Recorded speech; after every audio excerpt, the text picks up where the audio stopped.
Ah, very appropriate song for this Easter weekend by the Doobie Brothers. Welcome back to Taking Care of Business on Kern Radio Newstalk 1180. Our in-studio guest is our own district attorney, Lisa Green. Lisa, a few months ago, right after you got elected to the district attorney's office as the new district attorney, you went before the Kern County supervisors requesting promotions and raises for some of your staff. And I understood that money was already set aside and agreed to, yet when you went there, they rejected those. Has this impacted your staff, either their morals or their work ethic or anything? Yes and no. Yes, the morale has definitely been affected. It was actually my first full day on the job, to be honest with you. It was January 4th, 2011. I was sworn in on January 3rd.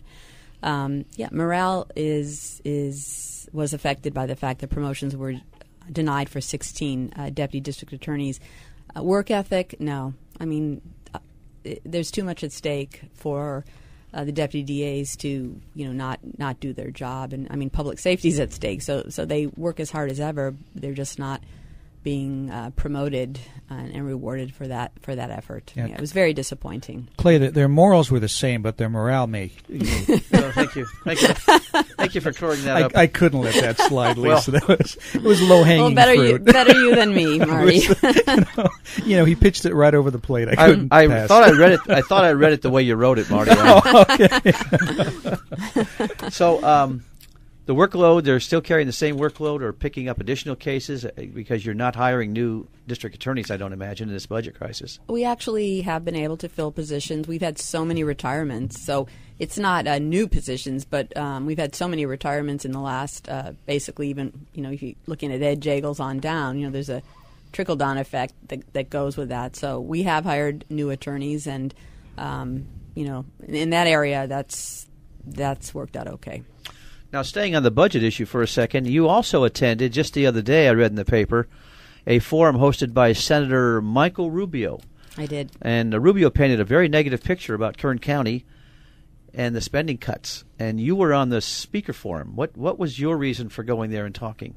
Well, under the governor's realignment plan, the plan basically is going to send probably anywhere from 1,200 to 1,300 what he describes as low-level offenders, nonviolent, non-sex, non-serious felons to be housed here in Kern County. However, there is no bed space here in Kern County for those felons, so it's going to result, in my opinion, and I believe the sheriff's opinion, in a mass release of prisoners. These low-level offenders tend to have very high recidivism rates.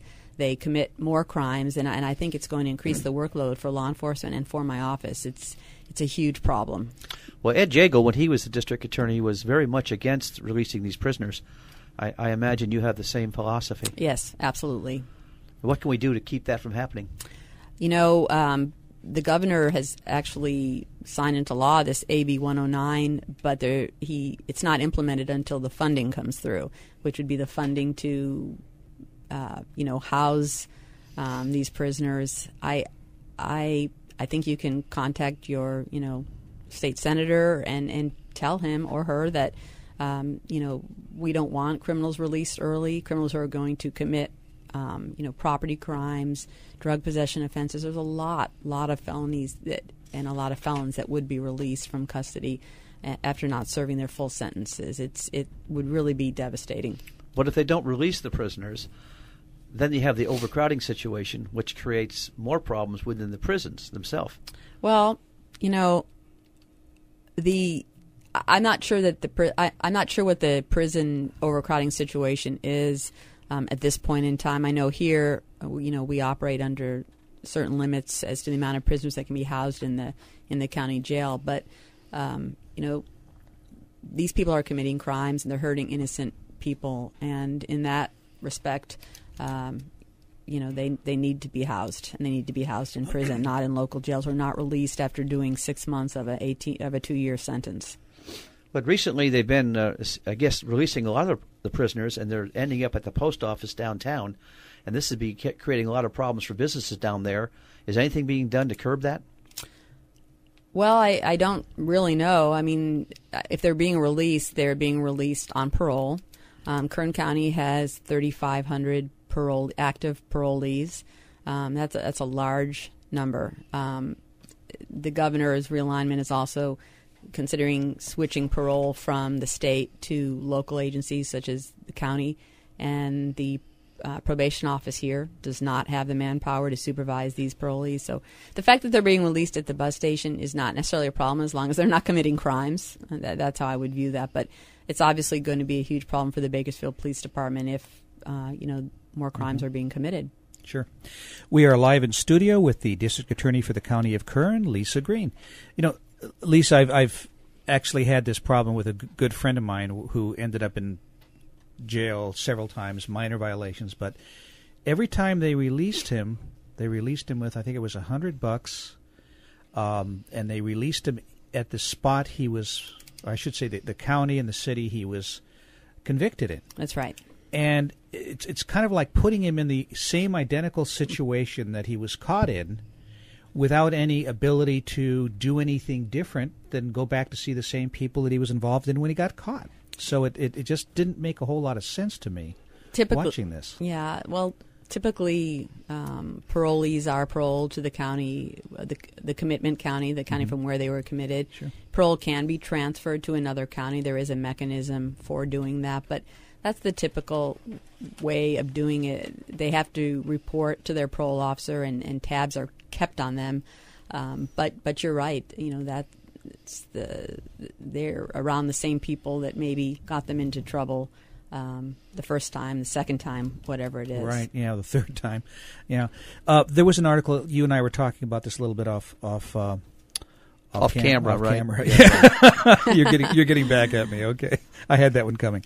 About illegal aliens in prisons. Right now, the prison population in California, the 2009 population, the numbers they just released, were 102,795, which was a 17% increase over, I guess it was 2003 was the last time they looked at that number. And at $34,000 a head per year, we're looking at $3.5 billion, I think is what the number came out to, for illegal aliens in our prisons. That's a phenomenal amount of money. I mean, it is. And what is there anything that could be done about that? I mean, during the process when they're being convicted of whatever the crime is there any talk about deporting them? There actually is no talk other than when they enter a plea in a case. A judge advises them that a plea to a felony could result in deportation, and so they are advised of that. But even if they are ultimately deported, they typically serve their time in the United States before they're deported. There seems to be the only real effect or impact on my office is there seems to be a push for, if they're going to get a year in jail, that they're sentenced to a year in jail minus 1 day, which means that they could stay in the country and not be deported. So that's a push by defense attorneys that, of course, we are not agreeing to in the district attorney's office. If it's pleading to a year, they're pleading to a year, and then they can,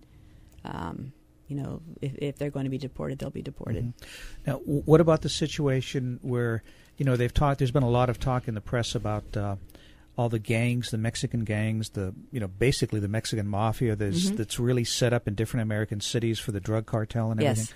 Yes. Is that a problem here in Bakersfield that you've seen?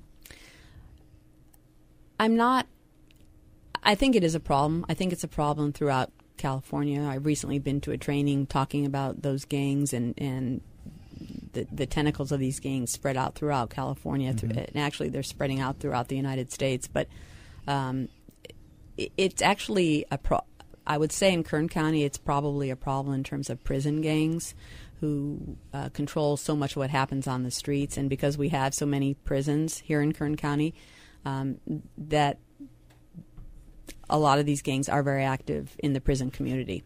Sure. And the advantage and the disadvantage we have is that we're right off the freeway. Right. So, it's easy for these gangs to come in from Los Angeles or from up north and just hop off the freeway, and here we are. Right. Or using I-5 to travel from south to north. That's often happens. Lisa, you've got over 220 or 225 employees that you manage or you're responsible for? I do. And you are the only you're the boss because you're the only elected official. Is that correct? I am the only elected official over all those 220 people. Yes, yes, they are my employees. And you have a crime lab that's part of your responsibility. They do. I watch CSI and I watch Law and Order. Are we as up to date as those shows are? Yes, we are. It's a state of the art crime lab. It really is. They do some amazing work. There's about between 37 and 40 employees of that 220 number who work at the crime lab, and we're doing DNA on our cases here in Kern County and all kinds of just really fascinating things. Now, the only thing I'll talk about and mention about CSI is that it doesn't happen in an hour.